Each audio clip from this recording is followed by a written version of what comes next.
President Jae Myung of the Republic of Korea is entering into the venue.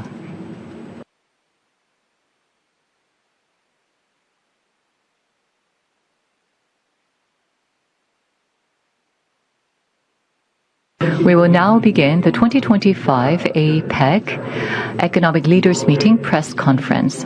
First of all, the chair of the 2025 APEC, President Jae Myung of the Republic of Korea, will deliver his opening remarks. Members of the press from the Asia Pacific, thank you very much for your hard work and dedication. With your interest and also due to your promotion activities, we were greatly supported, and I thank you for that. With today's meeting, all of this year's APEC meetings have come to an end. Allow me to introduce the joint outcomes achieved through intensive discussions over the past year and the discussions during the APEC Economic Leaders Meeting. First, on the first day, the APEC economic leaders and His Highness Sheikh Khaled bin Mohammed, Crown Prince of Abu Dhabi of the UAE, the invited guest economy, discussed ways to promote trade and investment across the APEC region. We agreed that the Asia Pacific is faced with various challenges arising from structural factors, and that for sustainable prosperity and growth, mutual trade expansion is essential. Today, the second day of the AELM, we discussed cooperation measures to respond to the rapidly advancing AI technology and demographic changes. Economic leaders shared the view that there are two challenges that the Asia-Pacific region is jointly faced with. Recognizing that no single economy can address these challenges alone, the economic leaders agreed on the need to jointly deliberate on the challenges, share best practices, and explore coordinated responses. As an outcome of these discussions, the economic leaders adopted three key outcome documents. First, the Gyeongju Declaration. The declaration reflects the members' strong commitment to realize APEC's mid to long-term blueprint for the future for building an open, dynamic, and peaceful Asia-Pacific community and to achieve the Putrajaya Vision 2040. It also reflects the members' shared commitment for cooperation for the recovery and growth of the Asia-Pacific region. In particular, the declaration emphasizes the need to create new engines of growth through innovation and achieve inclusive growth where the benefits are widely shared by all. The second document is the APEC AI Initiative, which holds the policy directions for all member economies to participate in the AI transformation and enjoy the benefits together. The document emphasizes economic growth, promotion of cooperation among stakeholders, including the private sector, government, and the academia, and investments for AI infrastructure. This is the shared vision for AI created for the first time in the history of APEC. The Republic of Korea wishes to share our core vision, including AI Universal Basic Society, and contribute to AI transformation across the Asia Pacific. The third document is the APEC Collaborative Framework for Demographic Change, which presents policies for APEC member economies to respond to demographic changes due to low birth rates and aging. Establishing an economic system for a resilient society, strengthening healthcare and caregiving services through technology innovation, and developing human resources reflecting future labor demands are included as cross-governmental comprehensive policy directions and cooperation measures. Recognizing demographic changes as a key common challenge and presenting the relevant policy vision and cooperation measures is an APEC first, which holds great significance. Distinguished members of the press, the Republic of Korea has always been with the historic journey of APEC. The 2005 APEC ELM chaired by Korea adopted the Busan Roadmap, and this year, cooperation among APEC member economies was recovered through the Gyeongju Declaration. The APEC has expanded its horizon as an agent for solving common challenges for humanity, and the APEC Collaborative Framework for Demographic Change. The three documents were possible through the clear, collective determination of the APEC economic leaders to build the Asia-Pacific region as a region of peace and shared prosperity. And thus, the three are a result of all economies. I am confident that the three documents will clearly set the future path of APEC. The Republic of Korea will join in on the journey of the development of APEC and the prosperity of this region. I look forward to all APEC member economies, including China, the chair of the next APEC, putting their collective will into action and thus creating tomorrow's change. Last but certainly not the least, I would like to take this opportunity to thank the people of Korea and the citizens of Gyeongju for their cooperation throughout the past year and for uniting under the single goal of successfully hosting the APEC ELM. Thank you. Yes, we will now receive questions. So we will try to give greatest amount of opportunities considering the region and the language. And in order to ensure that, we will receive one question from one media outlet only. So in the middle, in the front, is there a journalist from that we can receive from the front? Yes, I am Han Jae-jun, and I would like to congratulate you on the successful hosting of APEC. There is one question I would like to ask. Now, with APEC, you have once again reiterated the commitment for peace on the Korean Peninsula. However, North Korea, the DPRK, is still not responding. You have emphasized the role of pacemaker. So how will you be supporting efforts such as the North Korea-U.S. dialogue? Yes. Well, thank you very much for evaluating the outcome of the 2025 APEC as being successful. The Korean Peninsula issue is always complicated and difficult, but what is true is that the safety and the peace of the Korean Peninsula is very important for the peace of the global community and peace and stability. Well, this also needs strong deterrence, but at the same time, ultimately what we need is dialogue, compromise, coexistence, and the commitment for all that. And so,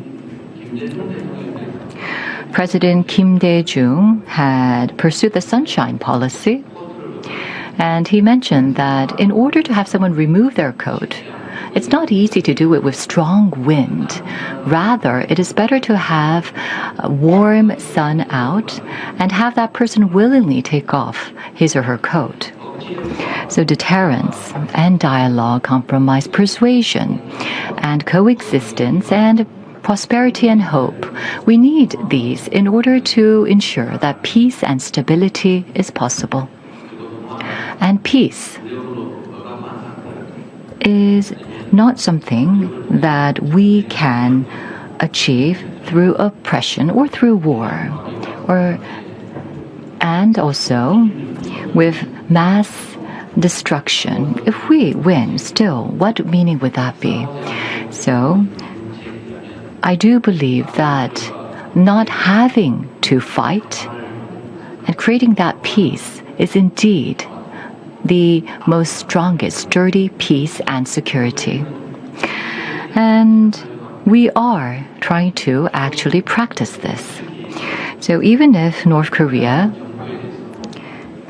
when it comes to South Korea, the South Korean government continues to be suspicious or be angry or act in a hostile manner, still, the suspicion and the mindset of confrontation, or the way to see the situation in a confrontational manner. Well, in order to change that kind of a position or perspective, we need time. We cannot change this overnight.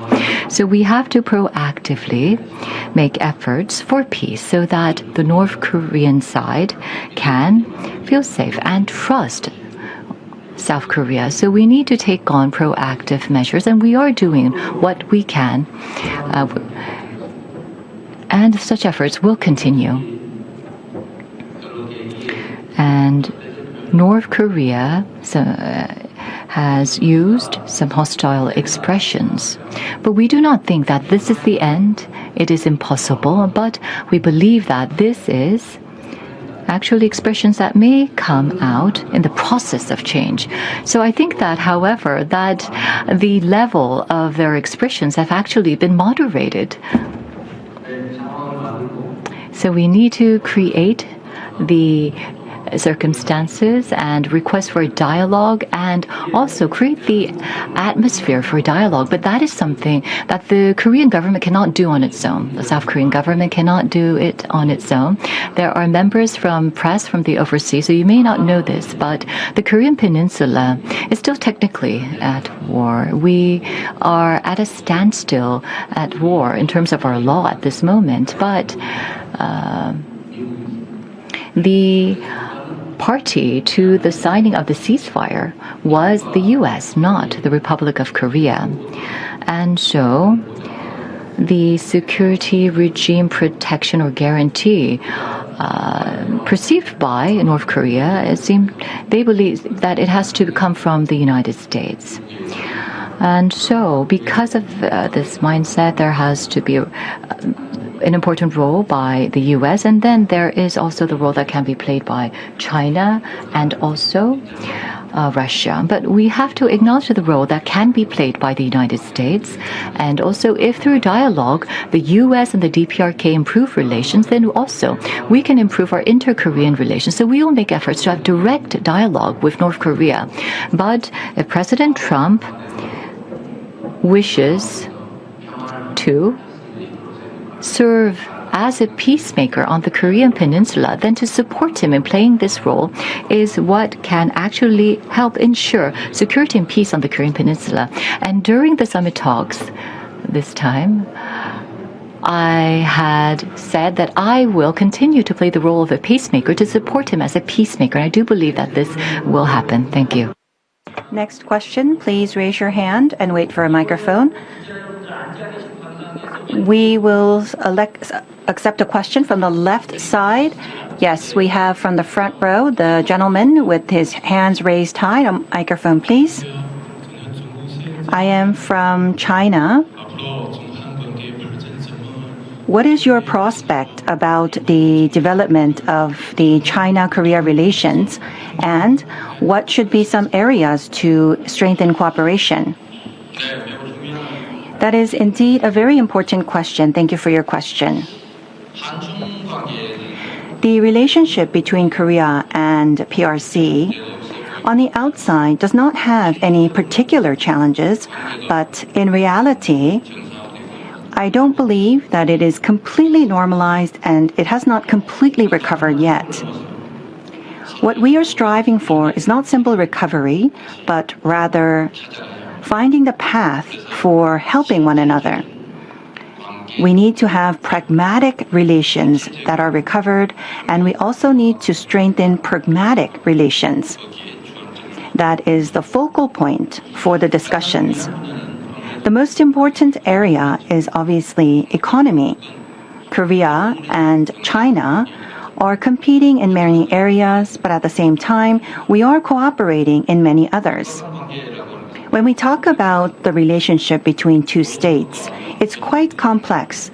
There are aspects that are tangible and that are not tangible, and so competition and cooperation will always go hand in hand.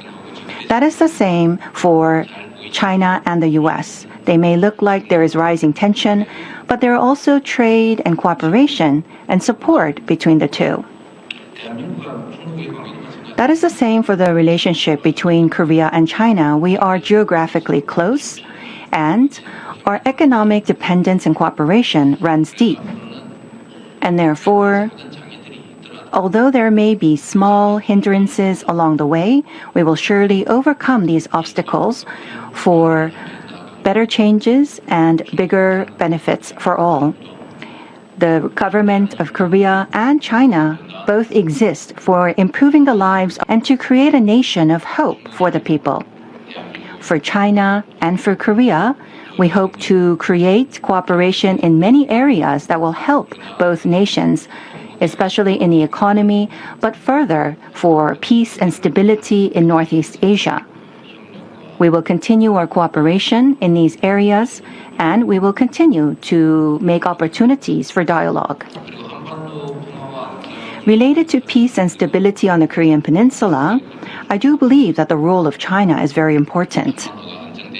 We need to stabilize the Korean Peninsula, to stabilize Northeast Asia, and I believe that is in line with the national interests of China.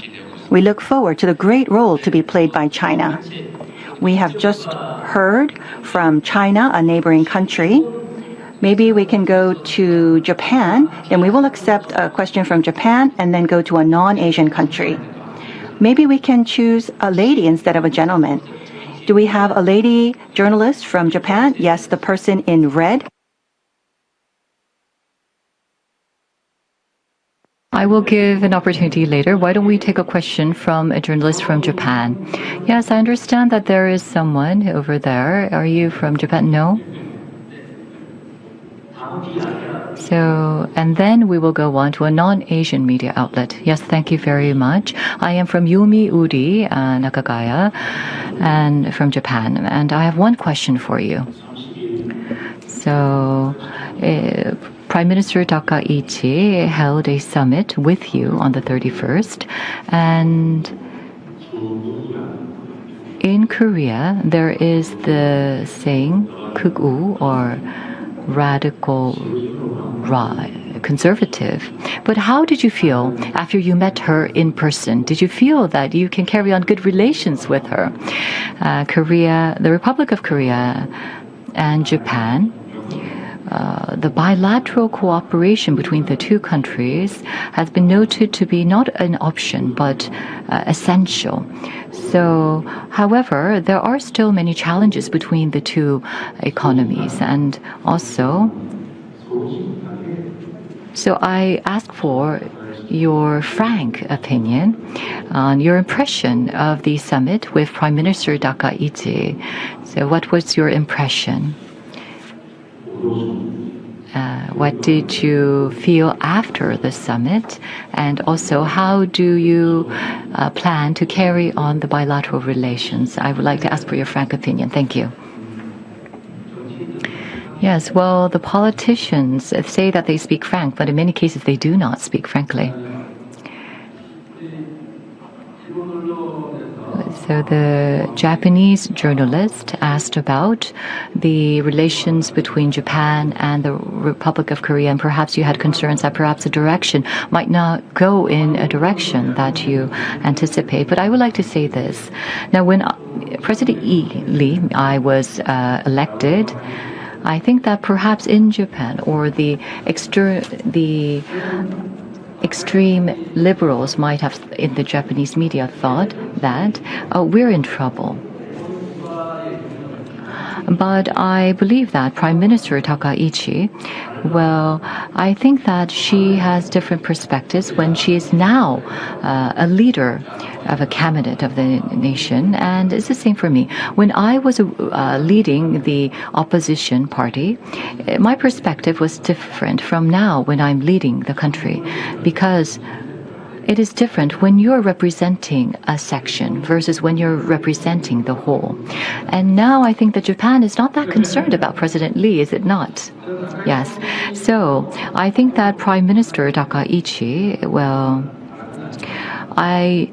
it wasn't that I was totally free from concerns, but after I met with the Prime Minister and I had a dialogue with her, I could see that she is an excellent politician and we share many views. So there is an expression that goes, Korea-Japan relations is very important, And there are many areas that we can cooperate. And I do agree with that. And I have said this on numerous cases. If there's a problem, we must solve it. If there is a challenge, we must cooperate to overcome the challenge. Japan and South Korea must do this. And politics, well, basically, politics, of course, sometimes it's about implementing your personal views, but more than that, in many cases, it's about for the betterment and a brighter future for the nation. And I think this is universal. So to tell you my frank opinion, I received a very good impression. All of my concerns went away. And I do believe that going forward, we will be able to cooperate and go into a better direction in terms of our relationship with Japan. We can look into the current challenges and also go together for the future so that our two countries can actually help one another. And I thought that I should meet her more frequently. So the next time, I said that based on the spirit of shuttle diplomacy, I should visit Japan, but perhaps I should go to the Nara prefecture. And she actually was delighted to hear that. So I look forward to the Japan-Korea relations. Well, we will need to ask you for your cooperation in order to give more opportunities to journalists. We will go to a non-Asian country and perhaps we can have gender balance with a lady journalist. We will choose from a non-Asian country. Yes, towards the front here.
We will accept one more question from a non-Asian state. We will accept another question from a non-Asian country from this side.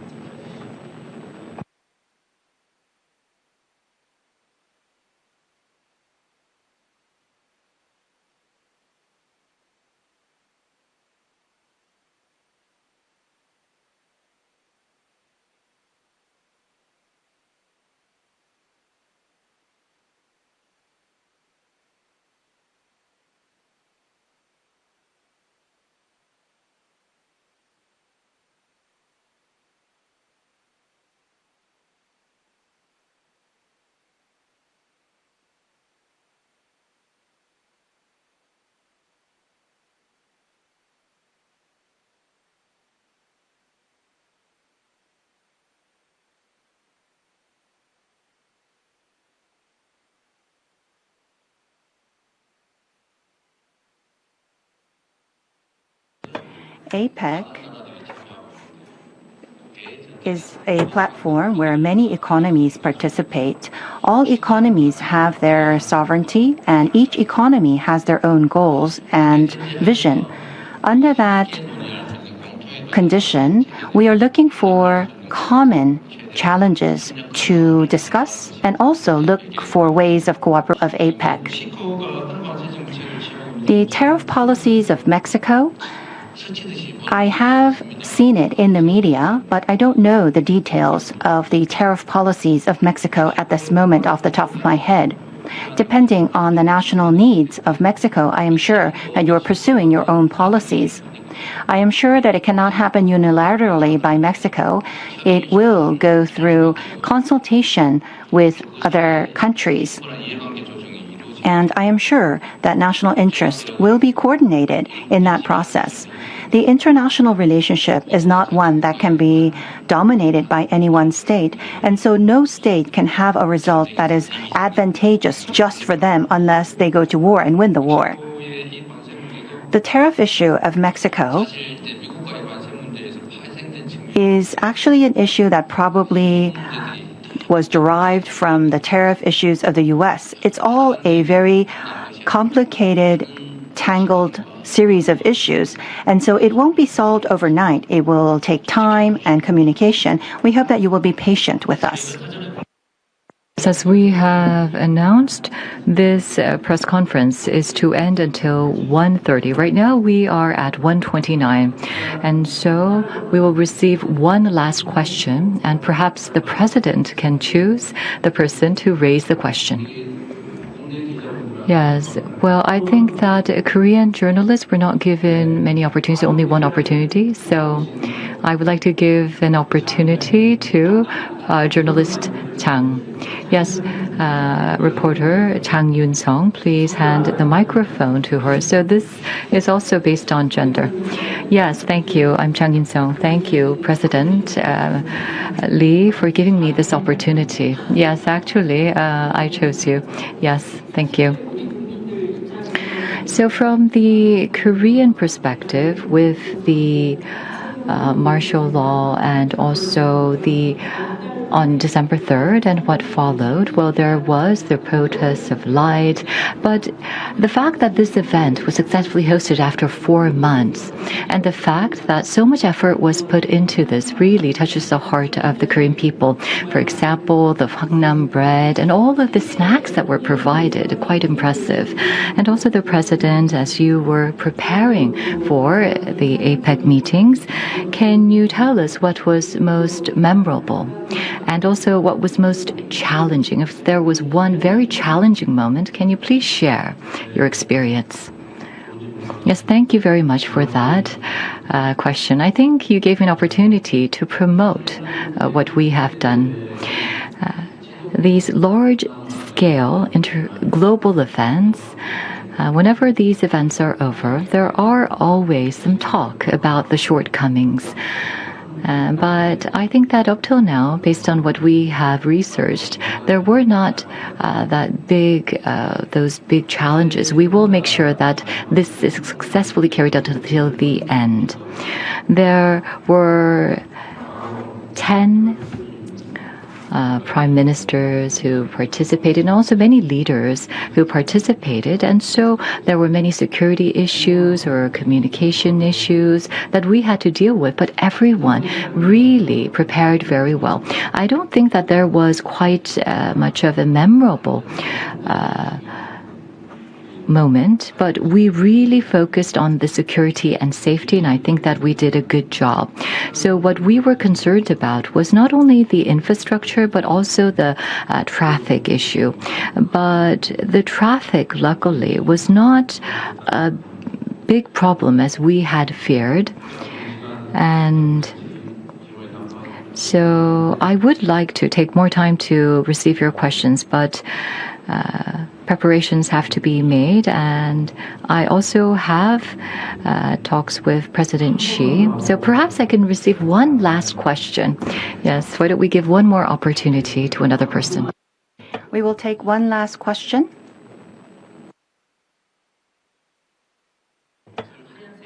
The person in white in the middle.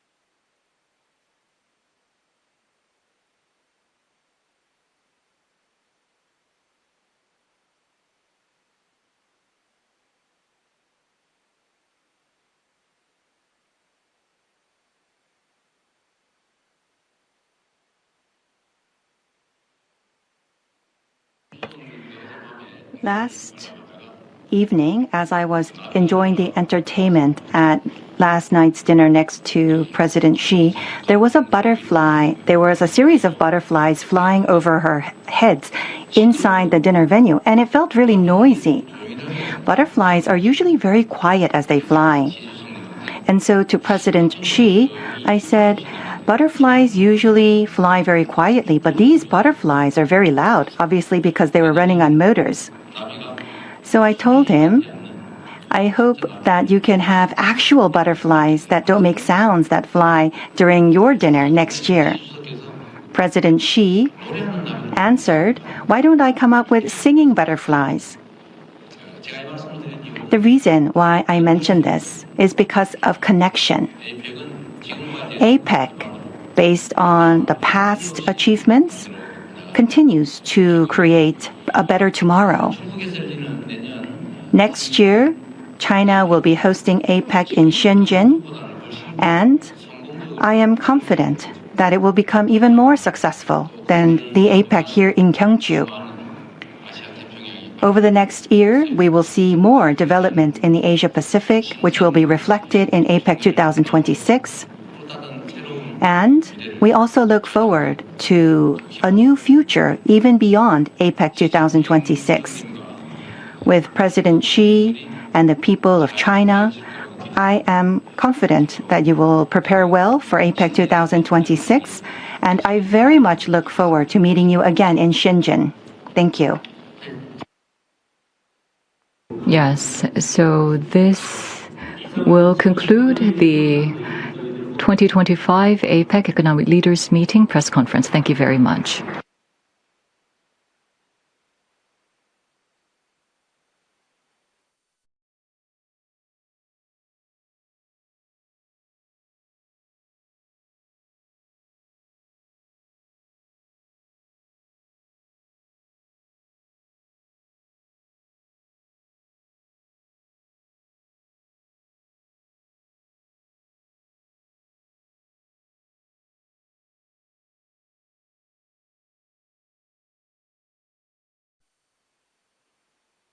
We will now begin the 2025 APEC Economic Leaders Meeting press conference.